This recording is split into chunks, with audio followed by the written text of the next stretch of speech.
Bagaimana perkembangan kasus pembunuhan pegawai atau pekerja PT Istaka Karya ini? Saya langsung akan membahasnya bersama dengan Brigjen Pol Muhammad Iqbal, Kadif Humas Polri. Selamat pagi, Pak Iqbal. Selamat pagi, Pak Iqbal, saya ingin mengkonfirmasi terlebih dahulu, ada banyak sebenarnya data yang berkembang di masyarakat, ada 31 korban tewas, 24 dan lain sebagainya. Ini sebenarnya angka atau data yang sebenarnya ini seperti apa?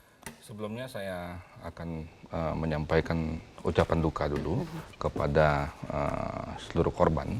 Mabes Polri sangat berduka dan menyayangkan peristiwa ini. Semoga korban diterima di sisi Allah SWT. Gitu ya. Tapi yang jelas kami belum bisa mengkonfirmasi secara pasti karena keterangan kami adalah keterangan fakta. Kami akan melakukan proses due process of law. Karena ini adalah dalam koridor penegakan hukum. Kami akan melakukan pengolahan tempat kejadian perkara. Ketika nanti tim sudah berada di lokasi, setelah itu kami akan melakukan yang pertama prioritas evakuasi korban tentunya. Kita belum tahu jumlah korban secara pasti, belum tahu Mbak Vina. Belum tahu sama sekali. Karena yang beredar saat ini di narasi di media sosial, media mainstream itu belum terkonfirmasi. Belum Karena terkonfirmasi. ini informasinya dari kesaksian masyarakat, kemudian kesaksian dari katanya korban yang selamat. Sampai saat ini, detik ini kita lagi dialog, belum ada petugas kepolisian yang sudah berada di tempat kejadian perkara. Maka dari itu, kami Mabes Polri belum menyampaikan secara detail, 31, 24, dan sebagainya. Memang ada dugaan penyerangan, tembakan yang berakibat meninggal dunianya beberapa pekerja karyawan Istaka Karya. Tapi benar itu terkonfirmasi. Sampai dilihat betul ya, di TKP belum. itu? Karena itu standar operasional prosedur kami. Kami akan melakukan proses pengolahan tempatnya perkara karena itu secara saintifik kami akan membuktikan. Tapi kenapa sampai saat ini belum bisa diakses juga Pak? Apakah ada pemblokiran oleh kelompok ini atau bagaimana? Kemarin Pak Kapolda dan Bapak Pangdam serta beberapa perkuatan sudah menuju lokasi. Dari Jayawijaya ke Kabupaten Dunga itu 7 jam. Menggunakan kendaraan bermotor.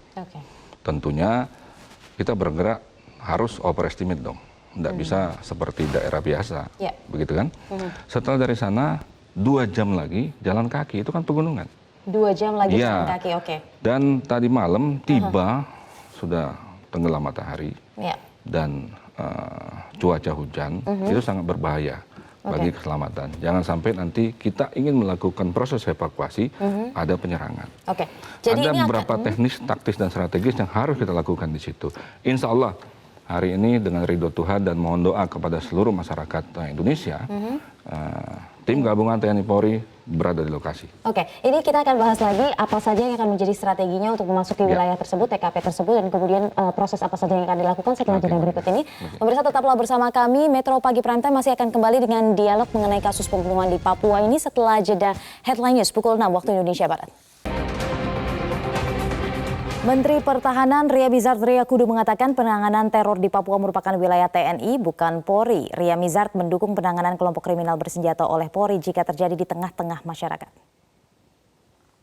Dikoordinasikan bagaimana, siapa berbuat apa. Soalnya kalau masalah keamanan, ada polisi penuh, ada tentara penuh. Di tengah-tengah ada polisi dengan tentara, harus dibedakan. Ya, ada masyarakat di kampung-kampung. Itu ya polisi, tapi kalau sudah sampai orang hutan itu kan nggak ada masyarakat, tentara lah.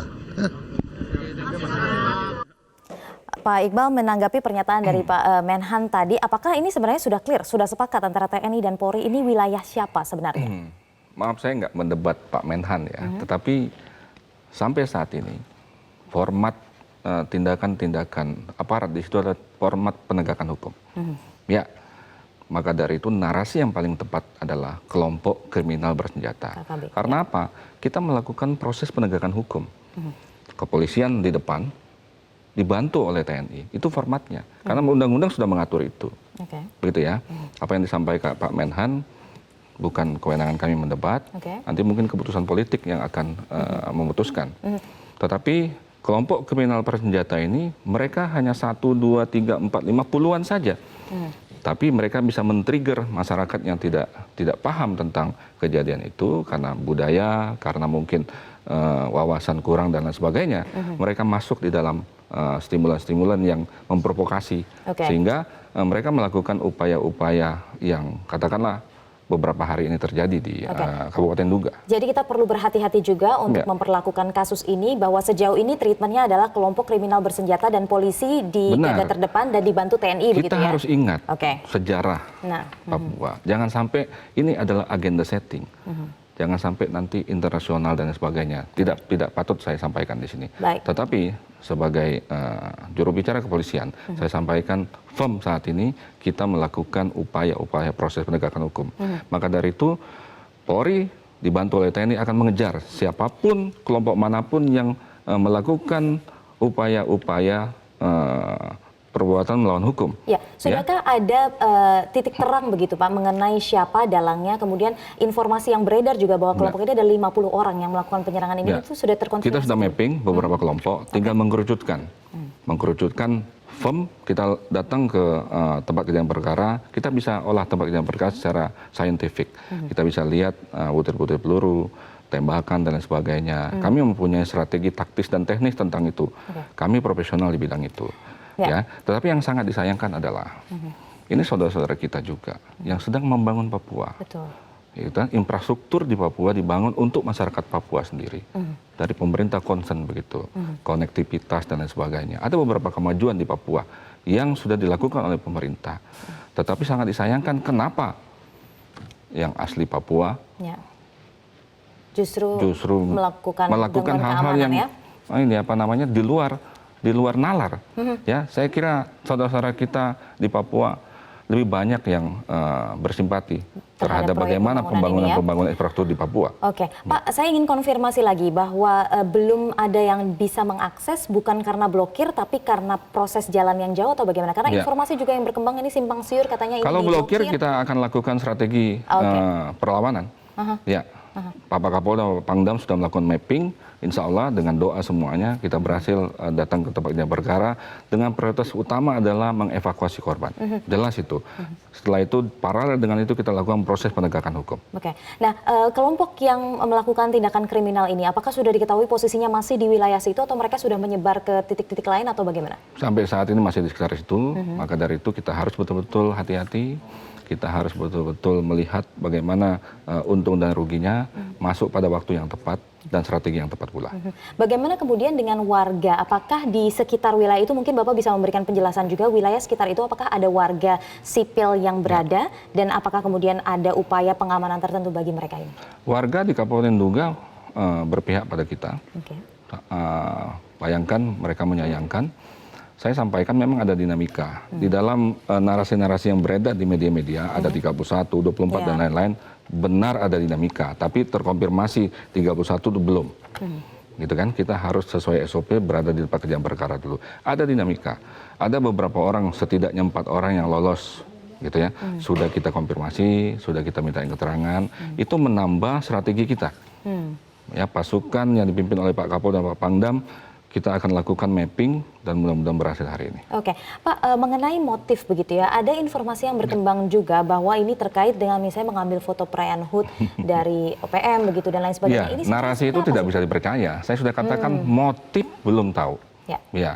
Apapun motifnya, saya kira itu sangat tidak benar. Kita akan lakukan proses hukum terhadap hal itu. Sekali lagi proses hukum. Proses hukum ya, dan ini bisa dilakukan setelah masuk ke tempat kejadian perkara baru mengumpulkan semua bukti ya.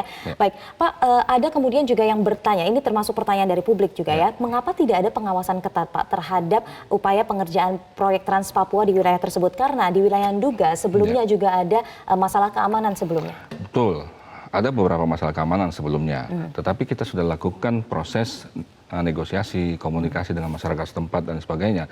Masyarakat setempat tidak ada masalah, gitu kan, tidak masalah, bahkan happy bahwa itu adalah untuk kepentingan publik juga, untuk kepentingan Papua, gitu kan.